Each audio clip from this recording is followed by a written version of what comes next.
오늘은 시편 54편 말씀을 중심으로 보라 하나님은 이라는 제목으로 하나님 말씀의 은혜를 함께 나누겠습니다. 시편 54편 역시 다윗의 맞쓰길 교훈시라고 하는 제목이 붙어 있습니다. 또 인도자를 따라 현악에 맞춘 노래라고 되어서 하나님께 드려졌던 또 찬양시로도 볼 수가 있겠고요. 54편도 이 기록된 문맥, 상황이 설명이 되어 있는데 보시면 10사람이 사울에게 이르러 말하기를 다윗이 우리가 있는 곳에 숨지 아니하였나이까 하던 때라고 붙어 있는데요. 54편 역시 다윗이 사울을 피해서 도망쳐 다니던 때 상황이 이 시의 문맥, 배경이라고 볼 수가 있겠습니다. 10사람들이 등장하는 성경은 사무엘상 23장 19절과 26장 1절 두 번에 걸쳐서 등장하는데요. 이 사람들은 두 번에 걸쳐서 이렇게 사울에게 다윗을 고발을 했습니다. 이 10이라고 하는 동네와 임시로 사울이 거처를 삼았던 기브온까지는 거리가 상당히 있었는데요. 그래서 일부러 거기까지 가서 이 사람들이 다윗을 이제 사울에게 고발했던 것이죠. 이 첫 번째 23장에서 사무엘상 23장에서 고발했을 때에는 다윗이 정말 거의 사울에게 잡힐 뻔합니다. 그런데 때마침 블레셋이 이스라엘 유대를 쳐들어왔고 그 소식을 들은 사울이 어쩔 수 없이 이제 군대를 다시 뒤로 물려서 블레셋과 전쟁하러 가는 바람에 이제 다윗이 구원을 받죠. 또 두 번째 또 이 고발된 사건은 사무엘상 26장인데 그때는 하나님께서 사울과 그의 군대가 모두가 다 깊이 잠들게 하시죠. 그래서 다윗이 총 두 번에 걸쳐 사울을 죽일 수 있는 그런 사건 경험을 하게 되잖아요. 첫 번째는 그가 동굴 안에 숨어 있을 때 사울이 용변을 보러 들어왔을 때 그때 이제 첫 번째 기회가 있었는데 다윗이 내가 하나님의 기름 부음 받은 자를 해하지 않겠다라고 해서 살려줬고 두 번째가 이제 이 사무엘상 26장 사건인데 사울과 군대가 모두 깊이 잠들어 있을 때 역시 다윗이 사울의 진영에 들어가서 사울을 해하지 않고 사울의 창과 물병만 가지고 다시 나오죠. 그때 사울이 이 두 번째 다윗이 살려준 것을 경험하고는 울면서 이제 다윗이 더 어렵다, 의롭다 이렇게 인정하면서 내가 다시는 너를 쫓지 않겠다 하고 이제 이후부터는 사울이 다윗을 쫓아다니지 않습니다. 이제는 이제 그 이후로는 이제 사울의 최후가 이어지는 그런 성경이 나오기 때문인데요. 아무튼 그런 문맥 속에서 시편 54편이 기록된 것인데요. 오늘 이 시편 54편을 통해서 우리가 세 가지 교훈을 한번 나눠보고자 합니다. 첫 번째는 주의 이름을 의지했던 다윗입니다. 1절에 보면 다윗은 주의 이름으로 나를 구원하소서라고 하나님께 기도를 하고요. 6절에도 주의 이름에 감사하겠습니다. 이렇게 또 여호와여라고 하나님 이름을 실제로 부르죠. 이것은 이제 굉장히 독특한 표현인데 주의 이름에 감사하고 주의 이름으로 나를 구원해달라. 이것은 다윗이 하나님의 이름을 부르고 있는 것이에요. 그러니까 이제 성경을 보면 하나님을 지칭하는 여러 다양한 단어들이 있는데요. 원문에 보면 엘로힘이라고 하는 단어가 있습니다. 그래서 뭐 태초에 하나님이 천지를 창조하시느라 할 때는 이제 엘로힘이죠. 이것은 이제 신이라고 하는 보통 명사입니다. 엘로힘, 신적 존재들. 당시 고대 근동의 많은 나라와 민족들이 그런 신들을 믿어왔는데 그 신들을 이제 엘로힘이라고 불렀어요. 이제 실제로 모세 시대에 이스라엘 민족이 종살이를 하고 있었잖아요. 430년간. 그러다가 하나님이 모세를 보내시는데 그때 모세가 하나님께 질문하죠. 당신이 지금 나를 내 백성들에게 보내는데 내가 가서 누가 나를 보냈다고 할까요? 당신의 이름을 알려주세요. 그러니까 어떤 거냐면 애굽도 다신교 사회거든요. 그래서 수많은 엘로힘들이 있었어요. 그러면 지금 우리를 건져주겠다, 구원하겠다라고 모세를 보낸 그 엘로힘이 누구냐 이렇게 이름을 물을 거란 거죠. 그때 하나님께서 나는 여호와다, 나는 스스로 있는 자 아니라 하고 하나님의 이름을 알려주셨습니다. 그것을 이제 우리가 신명이라고 하는데 하나님의 이름. 이것은 당시 이제 많은 엘로힘 중에 여호와라고 하는 엘로힘, 하나님을 이제 알려주신 거죠. 물론 이제 참된 신은 하나님밖에 안 계시고 나머지 모든 신들은 다 우상들이었죠. 가짜들인데, 그러함에도 이제 당시 문화적 상황 속에서 수도 없이 많은 다신교 문화, 엘로힘들을 섬겨왔던 그 상황 속에서 하나님의 이름이 여호와라고 하는 것을 알려주시죠. 그 여호와 하나님이 이제 모세를 찾아오셨고, 그 여호와 하나님이 아브라함의 하나님이요, 이삭의 하나님이요, 그리고 지금 이 구원을 베푸시고자 하시는 이스라엘의 하나님이심을 알려주신 거예요. 그러니까 하나님과 이제는 정말 인격적 만남이 이루어지기 시작하는 것이죠. 하나님이, 그 여호와 하나님이 오직 유일하게 이스라엘 민족을 찾아오셨어요. 그리고 그들과 인격적 사귐과 교제를 함께 나누셨죠. 다윗 역시 저 멀리 계신, 나와 무관하게 전능하시고 창조주이시고 너무 높으신 그 엘로힘, 그 하나님이 아니라 바로 나를 아시고 나도 하나님을 아는 그런 인격적 하나님을 주의 이름이라고 부르고 있는 것이에요. 여호와 하나님을 내가 의지합니다 라고 하는 것입니다. 예수님이 뭐라고 하십니까? 목자는 양을 알고 양은 목자의 음성을 안다라고 하시죠. 오늘날도 이제 고대 운동의 베두민족 같은 그런 유목민들은 우리가 가서 보면 목자들이 양들을 다 구분한다고 하죠. 양들의 이름을 다 구분해서 이 양은 누구고 이 양은 누군 걸 다 알아요. 우리가 볼 때는 다 그 양이 그 양 같잖아요. 근데 목자들은 양을 분명하게 압니다. 그리고 실제로 양들도 자기 목자의 음성을 알아요. 그래서 다른 목자가 부르면 안 갑니다. 양은 나를 알고 나도 양을 아는, 양이 목자를, 목자가 양을 아는 관계.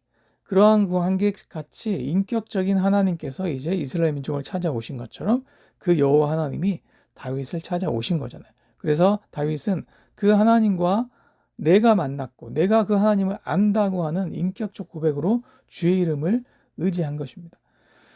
다윗이 뭐라고 고백합니까? 주님은 2절에 보시면 내 기도를 들으시고 내 입의 말에 귀를 기울이시는 분이시다 라고 해요. 내가 경험한 하나님, 그 여호와 하나님은 나의 기도를 들으시는 분이시다. 내 입의 말 한마디 한마디에 귀를 기울이시는 분이시다. 그 하나님의 이름을 내가 다른 사람의 하나님, 누구의 하나님이 아니라 내가 경험한 그 하나님을 내가 의지합니다 라고 고백하는 것이에요. 여러분, 우리가 하나님을 알지만 그 하나님을 엘로힘처럼, 신처럼 그렇게 알 수도 있고요. 거기서 더 나아가서 그 하나님을 여호와로, 이제 인격적 관계로 알아갈 수가 있는 것이죠. 신약 시대를 사는 우리 모두에게는 그 인격적 교제와 사귐이 허락되었어요. 어떻게 허락됐습니까? 예수님의 십자가의 공로를 통해, 예수의 이름을 통해서 이제는 우리가 하나님의 자녀가 되었잖아요. 그래서 이제는 그 하나님께서 나의 아버지가 되시고 나는 그 하나님의 자녀가 됩니다. 자녀를 모르는 아버지가 있습니까? 아버지를 모르는 자녀가 있습니까? 당연히 알죠. 그런 것처럼 하나님은 오늘도 우리를 주목하시고 우리를 보시고 우리의 기도를 귀 기울여 들으신 분이심을 다윗이 고백한 것입니다. 두 번째 포인트는요, 4절인데, 자, 다윗은 보라, 하나님은 나를 돕는 분이시다라고 이렇게 선언합니다. 자, 제가 이제 보라라고 했지만 원문에는 이 보라, 힘내라고 하는 감탄사가 있는데요. 한글 번역 과정에서 이제 생략이 되었어요. 이 보라, 힘내라고 하는 것은 성경을 기록하다 보면 어떤 깜짝 놀랄 만한 사건, 어떤 주의를 환기시키고 읽는 독자들로 하여금 이것을 확실하게 알아라, 기억해라, 강조하고 싶을 때 이제 보라라고 하는 단어가 들어가죠. 영어로는 이제 behold라고 하는데, 그냥 평이한 이야기가 아니라 이것은 놀랄만한 사실임을 알려주는 감탄문이에요. 만약 오늘날 이제 성경이 쓰여졌다면 이 4절 말씀에는 느낌표가 뒤에 막 두세 개 붙어 있어야 돼요.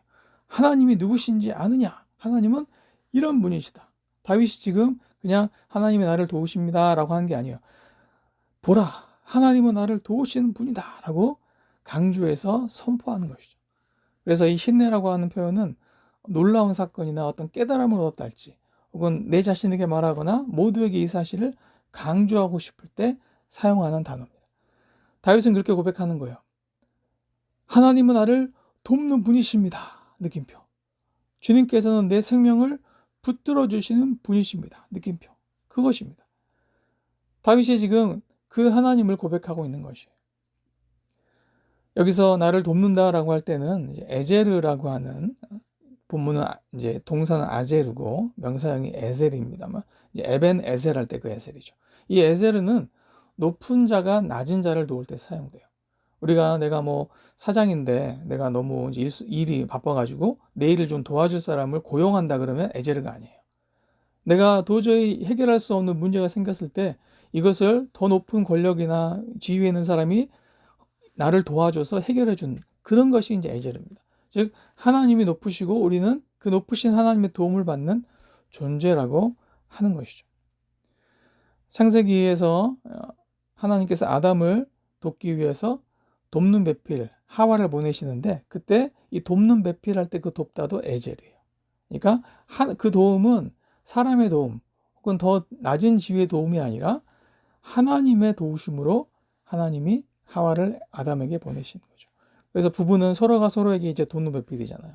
그래서 내가 높고 너는 나를 도와야 된다가 아니라 하나님이 나를 도우시기에 보내주신 하나님의 도움의 그러한 도구로서, 그러한 통로로서 우리에게 사랑하는 배우자를 주신 것이에요. 그런 것처럼 다윗이 지금 하나님이 그렇게 나를 도우십니다 라고 믿음으로 고백하는 것이고요. 또 내 생명을 붙들어 주신다라는 것은 내 생명을 지켜주신다, 지탱해 주신다라고 하는 것입니다. 다윗이 이 사실을 다시 한번 믿음으로 고백하고 있습니다. 내가 지금 언제 사울에게 잡혀서 처형당할지 모르는 그런 위기 속에서 다윗이 이것을 깨달은 거죠. 다시 새롭게 붙잡은 것입니다. 하나님은 반드시 나를 도우시고 하나님은 내 생명을 지켜주신 분이시다. 우리도 다윗처럼 오늘 우리의 영혼에게 이러한 외침을 외쳐야 할 것입니다. 보라! 하나님은 나를 도우시고, 보라! 하나님은 나의 생명을 지켜주신 분이시다. 세 번째 포인트는 다윗이 이제 마지막 7절, 8절에서 하나님께 감사하죠. 내가 낙헌제로 하나님께 제사하겠습니다. 다윗은 내가 나중에 이 모든 문제가 해결되면 하나님께 제사하겠다라고 어떤 조건적으로 이것을 하나님께 기도하고 있는 것이 아니라 아무 조건 없이 내가 믿음으로 하나님께 지금 감사하겠습니다. 지금 이곳에서 내가 하나님께 감사의 제사를 올려드리겠습니다 라고 선언하는 것이에요.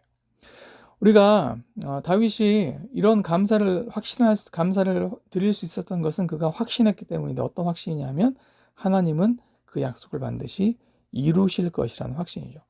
우리가 3절에 보면 지금 다윗을 힘들게 하는 사람들, 이제 먼저는 사울이었고 지금은 이제 사울에게 다윗을 고발하는 이 10성읍의 사람이잖아요.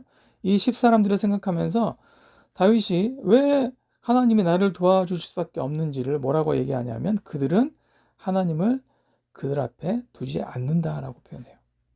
그에 반해서 다윗은 뭐라고 하냐면 시편 16편 8절에 보면 내가 여호와를 항상 내 앞에 모십니다 라고 고백하죠. 이게 굉장히 독특한 표현인데, 하나님을 내 앞에 둔다, 내 앞에 모신다, 같은 단어가 사용됐거든요. 자, 그것이 무슨 말일까 하는 것이에요. 자, 이 사마크라고 하는 쉔이라고 하는 이 히브리어 단어는 어떤 뜻으로 쓰이냐면 내 눈앞에 하나님을 모신다는 말씀입니다. 내 눈앞에 하나님을 생각한다는 거예요. 즉 세상을 바라볼 때 그냥 있는 그대로 보는 것이 아니라 내 눈앞에 하나님을 모시고 바라보는 거죠. 이것은 우리가 이제 여름에 강렬한 햇빛을 만나게 되면 선글라스를 쓰잖아요. 선글라스를 통해 세상을 보죠. 그래야 내 눈이 보호받죠. 그런 것처럼 마치 하나님을 나의 렌즈처럼 내 앞에 모시고 내가 그 하나님을 통해서 세상을 보겠다고 하는 선언이에요.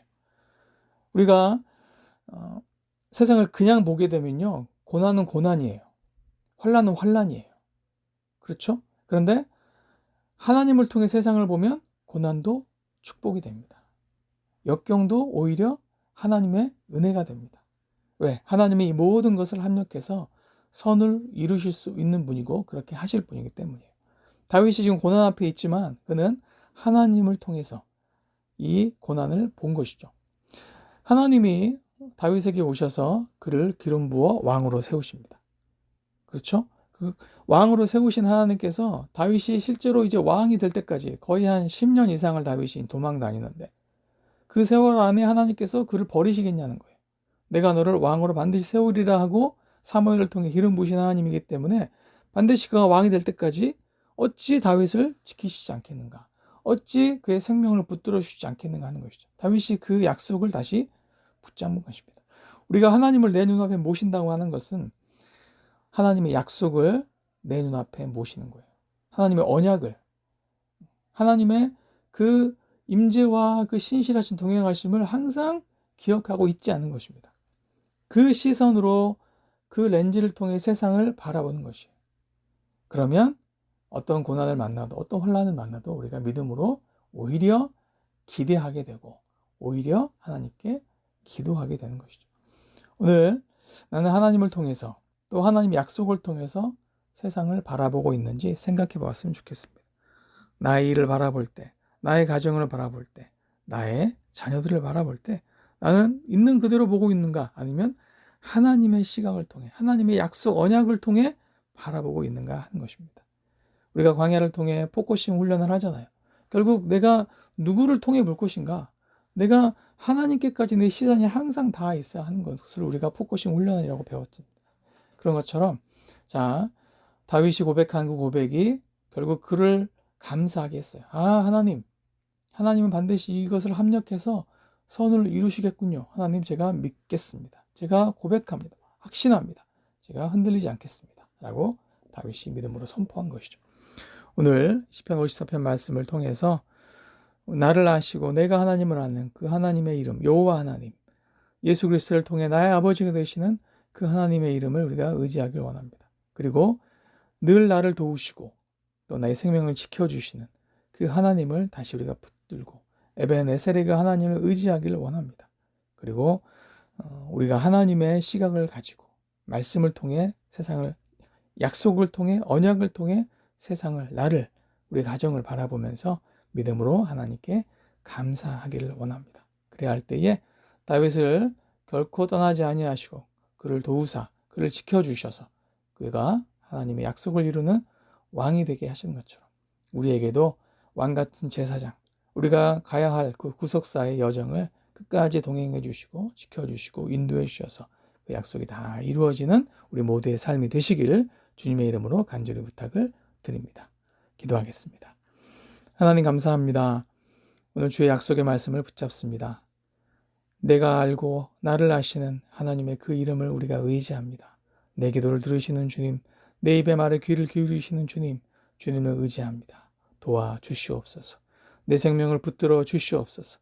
언약하신 그 약속을 이루어 주시옵소서. 그 믿음으로 이제 하나님을 통해 세상을 보게 하시고 그래서 믿음으로 늘 감사하며 늘 하나님을 찬송하며 늘 주님께 나아가서 도우심을 참으로 늘 누리고 그 하나님의 약속을 붙들고 왕같은 제사장, 구속사의 삶을 오늘 하루도 온전히 승리해내는 저희 모두가 되게 하여 주시옵소서.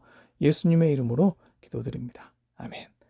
지금은 교회 머리가 되시는 예수 그리스도의 은혜와 아버지 하나님의 크고 놀라우신 사랑하심과 성령님의 교통하심과 교제하심이 오늘도 우리 곁에 늘 함께 하시며 아버지의 사랑으로 지키고 인도해 주시고 나를 도와주셔서 내 기도에 귀를 기울이셔서 반드시 하나님의 약속과 언약이 성취되게 하시는 그 하나님을 믿음으로 바라보며 믿음으로 감사하며 맡기신 귀한 구속사를 감당할 것을 다짐하시는 사랑하시는 모든 성도들과 그들의 가정과 일터 위에 이 나라 이 민족과 주의 몸된 생명성 교회 위에 이제로부터 영원토록 함께 하옵시기를 간절히 축원하옵나이다.